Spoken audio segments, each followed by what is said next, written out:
ಮುಖ್ಯ, ವಾತ್ಸಲ್ಯ ಗೀತ್ಸಲ್ಯವೆಲ್ಲ ಆಮೇಲೆ. ಆದರೆ ಶ್ರೀಮಾತೆಯವರ ವಿಷಯದಲ್ಲಿ ಪ್ರೀತಿ ವಾತ್ಸಲ್ಯ ಮೊದಲು, ಶಿಸ್ತು ಶಿಷ್ಟಾಚಾರವೆಲ್ಲ ಆಮೇಲೆ. ಅವತ್ತು ಬಂದ್ಬಿಟ್ಟನ ಬ್ರಹ್ಮಚಾರಿಗಳು ಬಂದ್ಬಿಟ್ಟಿದಾರಲ್ಲ, ಊಟ ಅಂತ ಖುಷಿ ಆಯ್ತು. ಒಳಗೆ ಮಾಡೋರಿಗೆ ನಾವೆಲ್ಲ ತೊಳೆದು ಕ್ಲೀನ್ ಮಾಡಿ ಬಂದಿದ್ದೀವಿ, ಬಂದ್ರಿ ಇವಾಗ ಮನೆ. ಗೋಲಾಪ್ಮ ಸಿಡಿಬಿಡಿಕೊಂಡು ಅವರನ್ನು ತರಾಟೆಗೆ ತೆಗೆದುಕೊಂಡಳು.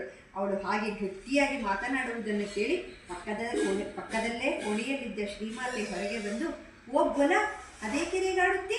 ಠಾಕೂರರ ಕುಟುಂಬ ಈಗ ದಿನೇ ದಿನೇ ಬೆಳೆಯುತ್ತಾ ಇದೆ. ಆಗ ಒಬ್ಬರು ಇಬ್ಬರು ಹೀಗೆ ಬರುವುದಕ್ಕೆ ಸಾಧ್ಯ ಇದೆ. ಏನು ಮಾಡುವುದು ಹೇಳು ಎಂದು ಅವಳನ್ನು ಸಮಾಧಾನಪಡಿಸಲು ನೋಡಿದರು.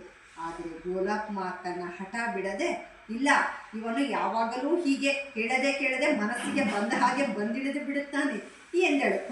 ಶ್ರೀಮಾತೆಯರು ಒಂದು ದಿವಸ ಹಾಗೆ ಬ್ರಹ್ಮಚಾರಿ ಬಂದ ತಕ್ಷಣ ಅವಳು ಸುಸ್ತಾಗ್ಬಿಟ್ಟು ಜೋರ ಗಲಾಟೆ ಮಾಡ್ತಿದ್ದಾಳೆ. ಆಗ ಶ್ರೀಮಾತೆ ಬೈತಿದ್ದಾರೆ, ಯಾಕಂದು ಮಾಡ್ತೀಯ, ಏನೋ ಬಂದಿದ್ದಾರೆ, ನಮ್ಮ ರಾಮಕೃಷ್ಣನ ಕುಟುಂಬ ಅಲ್ವಾ ಇದು, ದಿನೇ ದಿನೇ ಬೆಳೀತಾ ಐತೆ, ಹಂಗೆ ನೀನು ಸಿಟ್ಟು ಮಾಡಬೇಡ ಅಂತ. ಅದು ನಿಜ ಅಂತಲೇ ಇಟ್ಟುಕೊಳ್ಳೋಣ. ಈಗಂತ ಅವನಿಗೆ ಬೇಗ ಊಟಕ್ಕೆ ಬಿಡಿಸು, ತುಂಬ ತಡವಾಗಿರ್ತಿದೆ. ನನ್ನ ಮಗ ಬಿಸಿಲಿನಲ್ಲಿ ತಿರುಗಿ ಸುಸ್ತಾಗಿ ಬಂದಿದ್ದಾನೆ. ಅವರು ತನ್ನ ಮಾತಿಗೆ ಬೆಲೆಯನ್ನೇ ಕೊಡದೆ ಬ್ರಹ್ಮಚಾರಿಗಳನ್ನೇ ಸಮರ್ಥಿಸುವುದನ್ನು ಕಂಡು ಗೋಲಾಪ್ಮ ಮುನುಸಿನಿಂದ ವ್ಯಂಗ್ಯವಾಗಿ ಕೇಳಿದ. ಅವಳು ಸಿಟ್ಟು ಬಂದ್ಬಿಡ್ತು. ನಾನು ಹೇಳಿದ್ದಕ್ಕೆ ಇವ್ರು ಸಪೋರ್ಟ್ ಮಾಡಲಿಲ್ಲ, ಅವನು ತಿರುಗಿ ಬಂದಿದ್ದಾನೆ ಅಂತ ಅವನಿಗೆ ಹೇಳ್ತಿದ್ದಾರಲ್ಲ.